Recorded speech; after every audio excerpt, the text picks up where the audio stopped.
जो धर्म हमें अपने मंदिरों तक में जाने नहीं देता, उस धर्म में हम क्यों रहें। जो धर्म हमें पानी पीने नहीं देता, उस धर्म में हम क्यों रहें।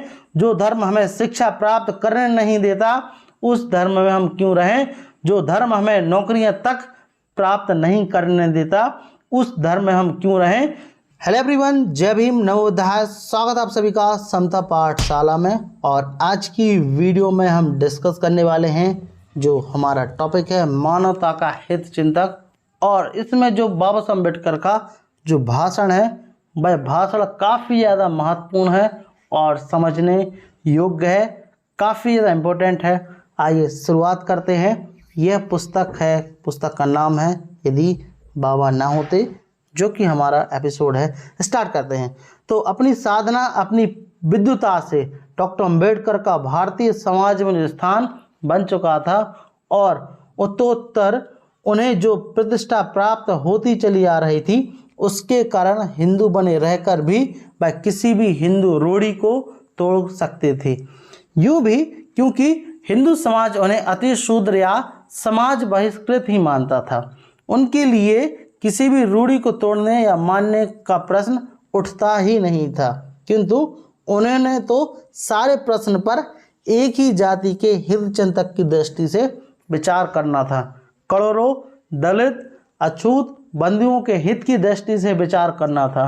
उन्होंने धर्मांतर करने की घोषणा की थी। जो घोषणा की थी वह अपने जाति बंदियों के ही हित चिंतक की दृष्टि से। डॉक्टर अम्बेडकर किसी पर भी अपना विचार जबरदस्ती लादने वाले महापुरुष ना थे। उन्होंने महार की अछूत जातियों में से एक अर्थात महार जाति के, जिसमें स्वयं उनका जन्म हुआ था, लोगों का मत जानने के लिए और उनके सामने अपने विचार प्रकट करने के लिए 30 और 31 मई 1936 को 1936 को बम्बई में महार जाति परिषद का आयोजन किया गया। उस परिषद में डॉक्टर अम्बेडकर ने जो भाषण दिया था, वह विश्व प्रख्यात वक्ताओं में से एक गिना जाने का अधिकारी है।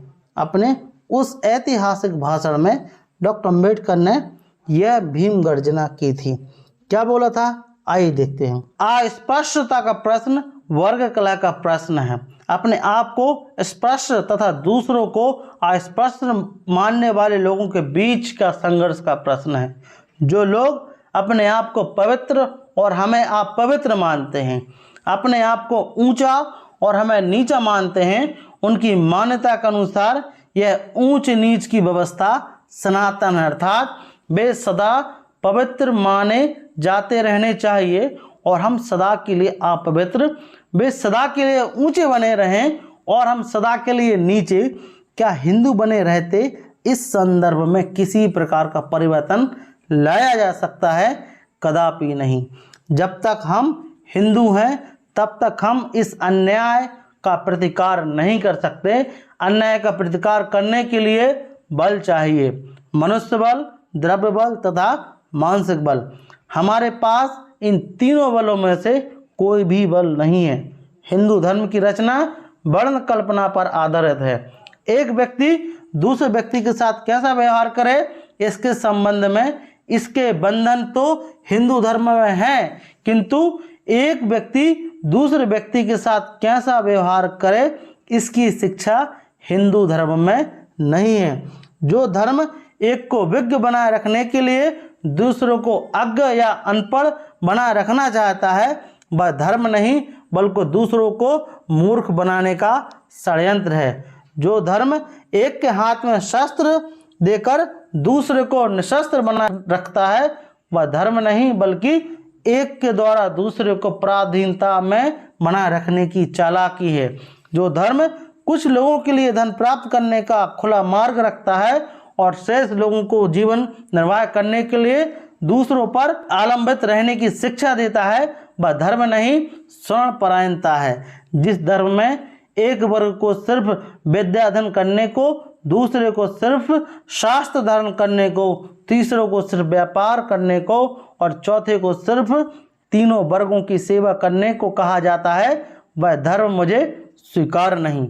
एक मनुष्य दूसरे मनुष्य को इतना अधिक पतित समझे कि उसे छूने से इनकार करे, ऐसी व्यवस्था हिंदू धर्म और हिंदू समाज के अतिरिक्त कहीं भी नहीं। अस्पष्टता हिंदू धर्म पर एक कलंक है, ऐसा कुछ लोग कहते हैं, लेकिन एक भी ऐसा हिंदू नहीं मिलेगा जो कहे हिंदू धर्म ही अपने आप में कलंक है। हम में से जो मुसलमान या ईसाई बन गए हैं उन्हें हिंदू लोग अस्पष्ट नहीं मानते, उनको अछूत नहीं समझते, किंतु हम हिंदू ही बने रहें इसलिए हमें इतर हिंदू अछूत समझते हैं। और क्योंकि हिंदू लोग हमें अछूत समझते हैं इसलिए मुसलमान भी और ईसाई भी, जिनके धर्म में ऊंच नीच की शिक्षा नहीं है, हमें नीच समझते हैं। इस दास्ता से मुक्ति पाने का धर्मांतर के सिवाय कोई रास्ता नहीं है। हिंदू धर्म मेरी बुद्धि को नहीं जचता, मन को नहीं भाता। मनुष्य धर्म के लिए नहीं है बल्कि धर्म मनुष्य के लिए है। जो धर्म हमारी मनुष्यता की कुछ भी कीमत नहीं समझता उस धर्म में हम क्यों रहें। जो धर्म हमें अपने मंदिरों तक में जाने नहीं देता उस धर्म में हम क्यों रहें। जो धर्म हमें पानी पीने नहीं देता उस धर्म में हम क्यों रहें। जो धर्म हमें शिक्षा प्राप्त करने नहीं देता उस धर्म में हम क्यों रहें। जो धर्म हमें नौकरियां तक प्राप्त नहीं करने देता उस धर्म में हम क्यों रहें। जो धर्म हमें बात बात में हमें अपमानित करता है उस धर्म में हम क्यों रहें। कहा जाता है हिंदुओं में अनेक लोग हिंदू धर्म का सुधार करने के लिए तैयार हैं। औरों की बात तो छोड़िए, स्वयं गांधी जी अस्पष्ट वर्ग का अत्याचार करने वाले लोगों का दिल दुखाने और उनके विरुद्ध कानूनी कार्रवाई करने तक के लिए तैयार नहीं। सामाजिक स्वतंत्र एक उपाय मात्र है धर्मांतरण। स्वराज्य की जितनी आवश्यकता हिंदुस्तान को मतलब भारत को है, सामाजिक स्वतंत्रता की उतनी आवश्यकता दलित समाज को है। स्वराज और धर्मांतर आंदोलन दोनों के पूरक हैं, दोनों का उद्देश्य एक ही है, स्वतंत्रता और समानता। इस परिषद में धर्मांतर करने का प्रस्ताव पास हुआ। डॉक्टर अम्बेडकर और उनके अनुयायी के जो विद्यमान धर्मों में से किसी एक धर्म को चुनने की समस्या थी। डॉक्टर अम्बेडकर ने सभी धर्मों को ठोक बजा कर देखा। वे उनके अनुयायी मुसलमान बनने का निर्णय ले सकते थे। वे और उनके अनुयायी यदि वे मुसलमान बनने का निर्णय लेते तो आज तो हिंदुस्तान के 2 सिरों पर ही पाकिस्तान बने हैं। तब हिंदुस्तान मतलब भारत के हर राज्य में एक एक पाकिस्तान बन जाता। यदि डॉक्टर अम्बेडकर और उनके अनुयायी ईसाई बनने का निर्णय कर लेते तो हिंदुस्तान भारत से ब्रिटिश राज्य के पैर उखाड़ने कठिन हो जाते। डॉक्टर भीमराव अम्बेडकर पहले कुछ सिख धर्म की ओर झुके क्योंकि सिख धर्म एक अवैदिक परंपरा मानी जाती है, किंतु बाद में उन्हें देखा कि व्यवहार में सिख धर्म में भी छुआछूत को स्थान मिला है, इसलिए वे इधर भी उदासीन हो गए।